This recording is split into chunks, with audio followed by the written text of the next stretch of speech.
नमस्कार, VIP news में आपका स्वागत है। आपके साथ हाजिर हूं मैं कंचन। मुख्यमंत्री हेमंत सोरेन और मानव संसाधन विकास विभाग के द्वारा 10वीं और 12वीं की परीक्षाओं को रद्द करने की घोषणा का private school and children welfare association ने स्वागत किया है।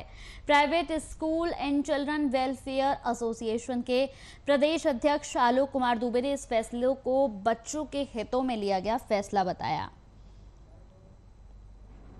Private schools and children welfare association की ओर से 10वीं एवं 12वीं बोर्ड की परीक्षा रद्द किए जाने के लिए मैं माननीय मुख्यमंत्री हेमंत सोरेन जी को धन्यवाद देता हूं। मैं धन्यवाद देता हूं राज्य के वित्त मंत्री वरिष्ठ साथी हमारे राज्य सरकार के डॉक्टर रामेश्वर उरांव जी को। माननीय मुख्यमंत्री जी ने पिछले कई महीनों से राज्य के अभिभावक और छात्र उहापोह की स्थिति में थे।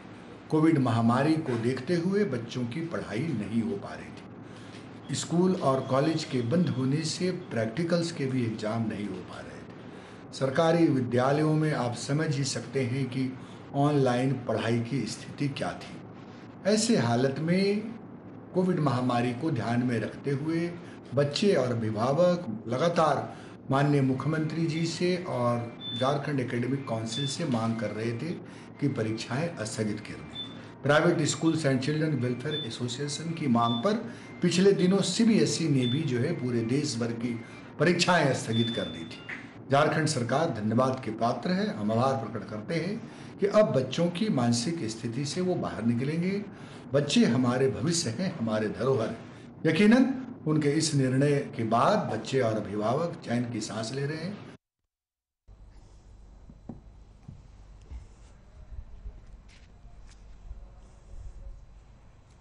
बिहार में वर्तमान राजनीतिक हालात पर हम प्रवक्ता डॉक्टर दानिश रिजवान का बयान सामने आया। उन्होंने विपक्ष को घेरते हुए जमकर निशाना साधा और जातिवाद राजनीति न करने की सलाह दी है।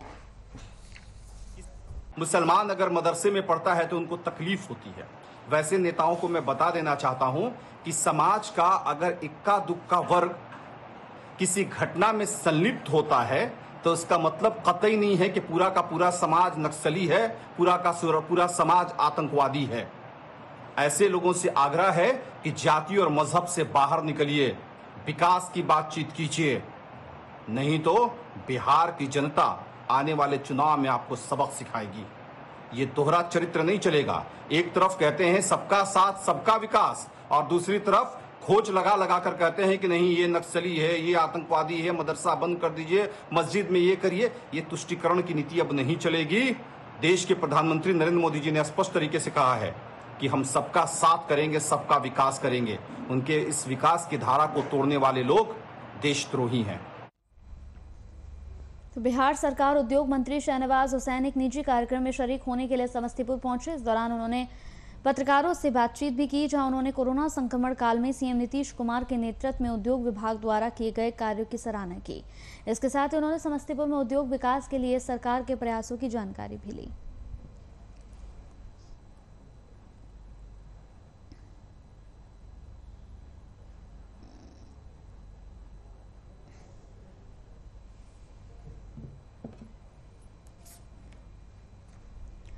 राजद सुप्रीमो लालू यादव के 74वें जन्मदिन के मौके पर पूरे बिहार में राजद कार्यकर्ताओं से लेकर बड़े नेताओं के द्वारा कई तरह के कार्यक्रमों का आयोजन किया गया।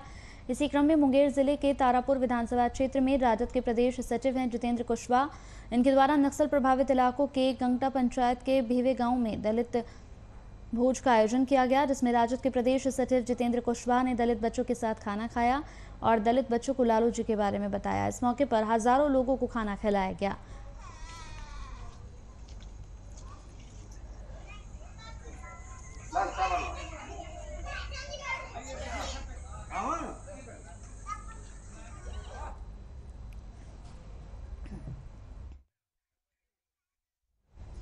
पेट्रोलियम पदार्थों के मूल्य में बेतहाशा वृद्धि जारी है, जिसके खिलाफ कांग्रेस का राष्ट्रव्यापी धरना प्रदर्शन हुआ। जामताड़ा में भी इसकी तस्वीर देखने को मिली, जहां प्रदेश कांग्रेस कार्यकारी अध्यक्ष इरफान अंसारी के नेतृत्व में धरना प्रदर्शन किया गया।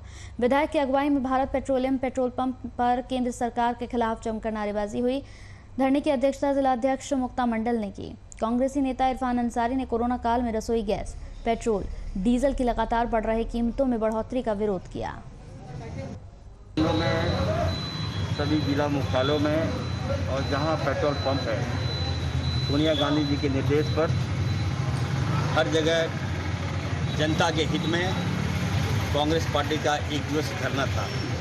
हम लोगों ने पेट्रोल पंप में इसलिए धरना दिया कि लोग ये समझे, आज भी कुछ अंधभक्त लोग हैं जिन्हें विश्वास नहीं हो रहा है कि पेट्रोल जो है 100 रुपया पार हो रहा है, महंगाई चरम पर है। आज 200 का आंकड़ा पार कर गया है। यही नरेंद्र मोदी की गलती है, यही नरेंद्र मोदी की तानाशाही है। इस पर मैं विशेष रूप से कांग्रेस की चिराग को रखने का कष्ट करेंगे।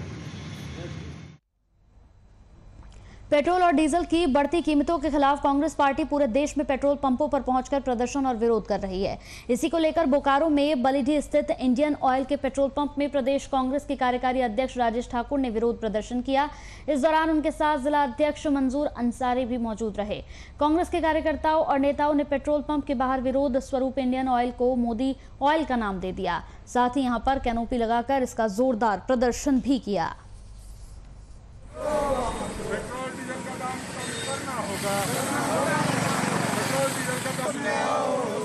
नरेंद्र मोदी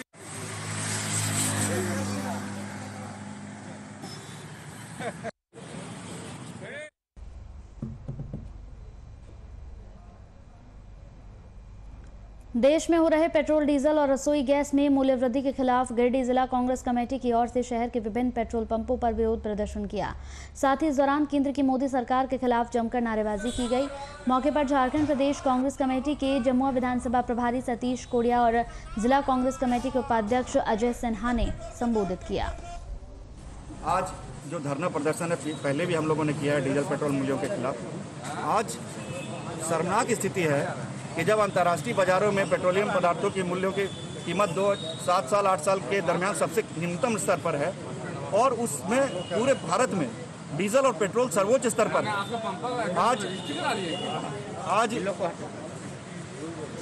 ये सरकार डीजल और पेट्रोलियम पदार्थों के मूल्य वृद्धि के खिलाफ जो यूपीए सरकार 50 पैसे प्रति लीटर प्रति माह के हिसाब से बढ़ा रही थी ताकि जनता पर अचानक से बोझ न बढ़े, और लगातार ये 20-22 दिन लगातार हो गए हैं। पेट्रोल और डीजल की बढ़ती कीमतों के खिलाफ प्रदेश कांग्रेस राज्य भर में विरोध प्रदर्शन कर रही है। दरअसल कीमतों में इजाफे को लेकर पेट्रोल पंप के सामने कांग्रेस का प्रदर्शन कार्यक्रम लगातार जारी है। इसी क्रम में राजधानी रांची बरियातू रोड स्थित पेट्रोल पंप पर बढ़ती महंगाई के खिलाफ विरोध प्रदर्शन किया गया। बोलिए सर। है ना, यहाँ तो भोग रहे हैं, सफर कर रहे हैं लोग, गरीब लोग। अमीर का क्या हो रहा है, अमीर भी सफर कर रहे हैं। वो भी कहते हैं कि ऐसा तो कभी देखा नहीं था इस तरह का। जब प्रति बैरल 140 से 45 डॉलर रुपये प्रति बैरल इंटरनेशनल मार्केट था पेट्रोल डीजल का खासकर डीजल का उससे कम था, तो कांग्रेस सरकार 2014 तक पेट्रोल 60 रुपये, डीजल 58 रुपये बेचती, उस समय बिकता था। और आज 7 साल में उपलब्धि है परम आदरणीय मोदी जी का, क्योंकि सरकार में जब पेट्रोल डीजल $72 प्रति बैरल बिक रही है इंटरनेशनल मार्केट में, तो 100 से पार करा दिए पेट्रोल डीजल का दाम, दोनों बराबर हो गया। पहले हम लोग प्रेफर करते थे डीजल की गाड़ी खरीदने में, क्योंकि डीजल का दाम कम होता था, पेट्रोल का ज़्यादा होता था। अब तो कन्फ्यूज हो गया लोग कि क्या खरीदें, पेट्रोल का खरीदें, डीजल का खरीदें।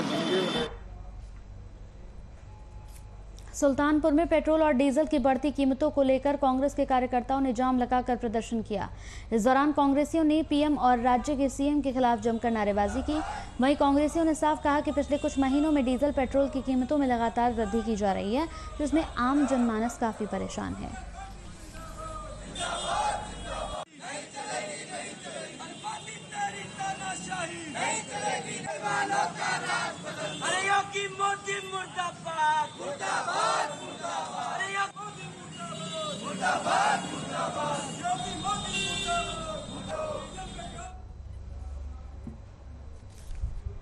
बढ़ते फ्यूल के दामों को लेकर कांग्रेस आज केंद्र सरकार के खिलाफ देशव्यापी प्रदर्शन कर रही है। यह प्रदर्शन बिहार के कई हिस्सों में भी देखने को मिल रहा है। समस्तीपुर में जिला कांग्रेस कमेटी की तरफ से हाथों में तख्तियां लेकर प्रदर्शन किया गया। इस दौरान केंद्र सरकार से फ्यूल पर लगी ज्यादा दरों को वापस लेते हुए दाम कम करने की मांग की गई। आज जो पेट्रोलियम पदार्थों का मूल्य बेतहाशा वृद्धि हो रही है, जिस दिन 160 रुपए $160 प्रति बैरल कच्चे तेल का दाम था, उस दिन यूपीए की सरकार में, कांग्रेस की सरकार में 45-46 रुपए डीजल का दाम होता था, 52-54 रुपए पेट्रोल का दाम होता था। और आज जबकि 40 से $50 प्रति बैरल पेट्रोलियम पदार्थ कच्चे तेल का दाम है।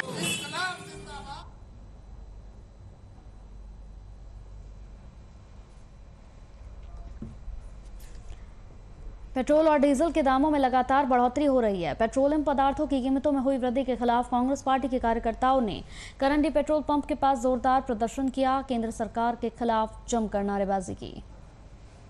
आज हम सभी कांग्रेस जन मिलकर आज करंडी पेट्रोल पंप के बाहर में पेट्रोल और डीजल की महंगी कीमतों का विरोध कर रहे हैं। जैसे आप सभी को पता ही होगा, पिछले एक साल में पेट्रोल की कीमत 25 रुपये 63 पैसे तथा डीजल की कीमत 23 रुपये 96 पैसे तक बढ़ चुका है।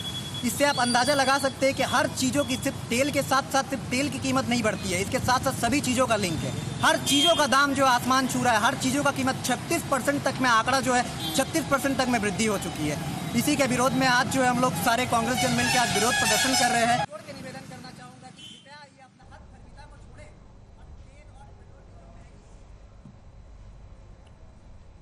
देश भर में बढ़ती महंगाई को लेकर धरना प्रदर्शन का दौर जारी है। आपको बता दें कि बढ़ती महंगाई को लेकर फिरोज में धरना प्रदर्शन किया गया। इस दौरान प्रदर्शनकारियों ने सरकार से मांग की है कि पेट्रोल का रेट कम किया जाए। शहर के युवा कांग्रेसी कार्यकर्ताओं ने हाथों में तख्ती लेकर सरकार के खिलाफ जमकर नारेबाजी की। आज हमारे उत्तर प्रदेश कांग्रेस कमेटी राष्ट्रीय महासचिव प्रियंका गांधी जी के आह्वान पर, उत्तर प्रदेश प्रदेश अध्यक्ष लल्लू जी के आह्वान पर आज हम लोग डीजल पेट्रोल के दाम की बढ़ोतरी को लेकर हम लोग धरने पर बैठे हैं। पेट्रोल पंप का घेराव किया है और करेंगे। भारतीय जनता पार्टी है, चोर पार्टी है, लुटेरी पार्टी है। जब तक हम उसको उखाड़ नहीं फेंक देंगे, जब तक हम शांति नहीं बैठेंगे।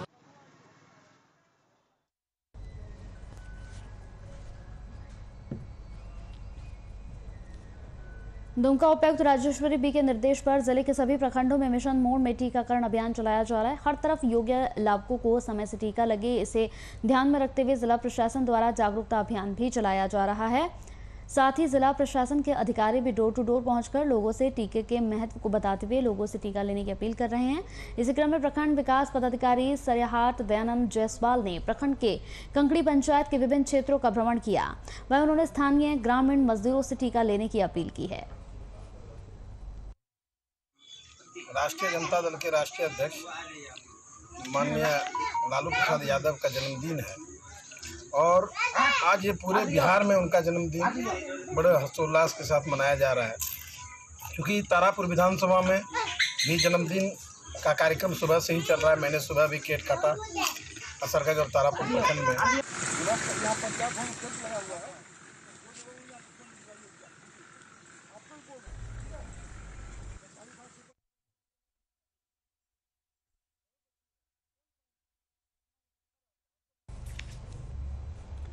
गिरिडीह शहर के आके महिला कॉलेज और यहां पर सर जी.सी. बोस बालिका उच्च विद्यालय जाने वाले मुख्य सड़क पर न्यू बरगंडा में स्थित विशाल पेड़ गिर जाने से बिजली बाधित हो गई है। इसके साथ साथ इस मोहल्ले के मुख्य मार्ग में आवागमन भी बाधित हो गया है। इससे लोगों को काफी परेशानियों का सामना करना पड़ रहा है। के बगल में सर जी.सी. बोस कन्या उच्च विद्यालय के प्रांगण में अवस्थित एक पेड़ रोड पर गिर जाने के कारण न्यू बरगंडा के महिला कॉलेज तक, यहाँ से झंडा मैदान से लेकर महिला कॉलेज तक विद्युत व्यवस्था बाधित हो गई है। आवागमन में असुविधा उत्पन्न हो गई है।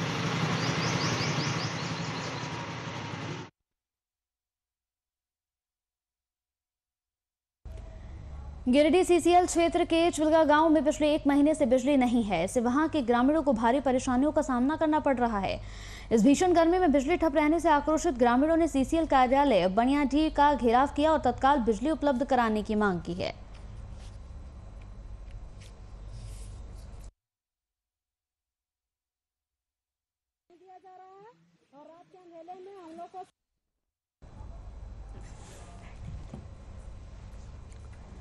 बिहार में विकास कार्यों की रफ्तार थम जाने से इसका असर ग्रामीण इलाकों में देखने को मिल रहा है। अधूरे निर्माण कार्यों की नई तस्वीर कैमूर जिले से सामने आई, जहां बीते 2 साल से जमीन के तकनीकी पेच में फंसे यूपी और बिहार की सीमा कर्मनशा नदी के ऊपर बनने वाले पुल के अप्रोच का कार्य फंसा हुआ है।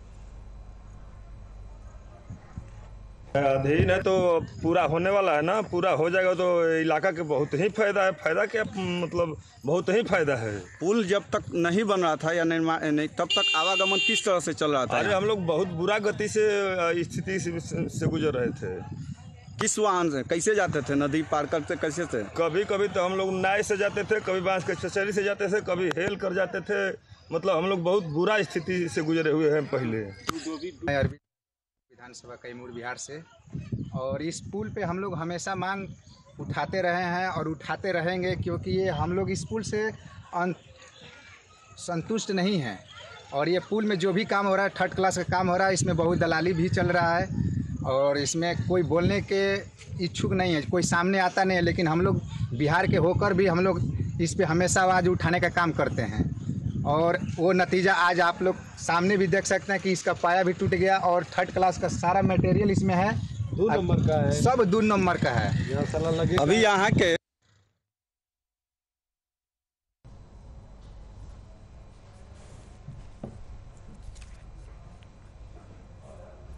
रामगढ़ पुलिस को एक बड़ी सफलता हासिल हुई है। रामगढ़ जिले के थाना अंतर्गत भोरकुंडा सौदा नाकरी रतो क्षेत्र में कई दिनों से चल रहे अवैध बालू निकासी का पुलिस ने भांडाफोड़ कर दिया है। पुलिस की टीम ने दामोदर नदी किनारे छापेमारी की, जिससे अफरा तफरी का माहौल बन गया। वहीं इस गोरख धंधे में संलिप्त सभी लोग मौके से फरार हो गए। इधर पुलिस ने 4 हाईवा और 1 पोकलैंड जब्त कर कार्रवाई शुरू कर दी है। 10 तारीख की रात्रि में SDO मैम के नेतृत्व में अंचलाधिकारी महोदय रातों के साथ छापामारी किया गया, जिसमें 5 वाहन पकड़ा गया, 4 हाईवा जिसमें बालू लदा हुआ और 1 पोकलैंड मशीन को पकड़ा गया है और सभी गाड़ी मालिक पर तथा गाड़ी पर प्राथमिकी दर्ज की गई है, जिसमें भारतीय वन अधिनियम भी लगा हुआ है।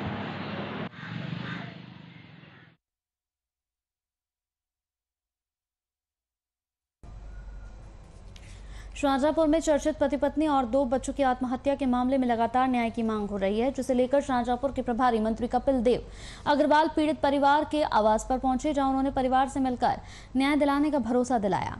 इसके साथ ही उन्होंने कहा कि जिस तरीके से पूरे प्रदेश में भूमाफियाओं के खिलाफ योगी सरकार कार्रवाई कर रही है, उसी तरीके से इस सूदखोर के खिलाफ और उनके दलबल के खिलाफ कार्रवाई की जाए।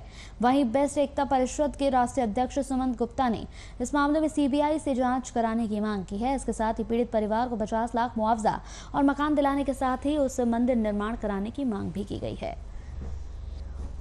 पंजीकृत है, उसके खिलाफ मुकदमा कायम हुआ है, गिरफ्तार हुआ है। उसने लगातार पैसा ब्याज पे दे रहा था, उनको प्रताड़ित कर रहा था, लगातार धमका रहा था। उसकी ऑडियो भी वायरल हुई है और उसकी गिरफ्तारी हालांकि हुई है, पर केवल गिरफ्तारी पर्याप्त नहीं है। SSP यहाँ पर मौजूद है, परिवार के साथ में मिला हूँ, उनका कष्ट मैंने देखा है, सुना है और माननीय मुख्यमंत्री से मेरी संबंध बातचीत हुई है। मुख्यमंत्री ने स्पेशल इस बात को निर्देशित किया है, हमको भी कहा है कि आप जाइए। मैं यहाँ का प्रभारी मंत्री भी हूँ, इस नाते भी मुझको निर्देशित किया है और SSP DM को भी उन्होंने कहा है कि इसमें कड़ी से कड़ी कार्रवाई, यानी कोई कॉम्प्रोमाइज इसमें कार्रवाई नहीं होगा। और हमने कप्तान को ये भी कहा है कि केवल ये अविनाश वाजपेयी नहीं है, अविनाश वाजपेयी के सारे गुर्गे और उसके अतिरिक्त रिकॉर्ड डिटेल निकाल करके जिन जिन लोगों को उसने पैसा ब्याज पे दिया, उन सब की जाँच, किस किस को पैसा दिया, किसी को प्रताड़ित किया।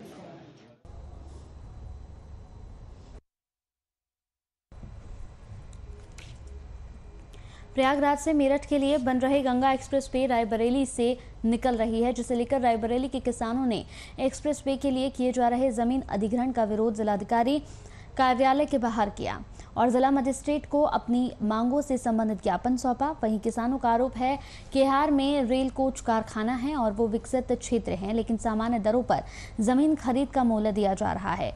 वहीं मिली जानकारी के अनुसार गंगा एक्सप्रेस वे रायबरेली में इहार क्षेत्र से गुजर रही है, जिसके लिए NHAI जमीन का अधिग्रहण किया जा रहा है। मामला है जो गंगा एक्सप्रेस वे हाईवे हमारे यहाँ से निकाला जा रहा है, किसानों के साथ बहुत अन्याय किया जा रहा है, उनको मुआवजा नहीं मिल रहा। NH 232 से सटे हुए जो प्लाट हैं उनका मुआवजा सामान्य भूमि की दर से दिया जा रहा है। जबकि रायबरेली से लेकर लालगंज तक कहीं पर आप ज़मीन इस समय खरीदिए तो 11,000 प्रति वर्ग मीटर की आपको स्टाम्प शुल्क देना पड़ेगा। और ये जिला प्रशासन जिसके अध्यक्ष हमारे जिलाधिकारी महोदय हैं, इनकी चौखट पर आज आए हैं कि इनसे दरख्वास्त करने।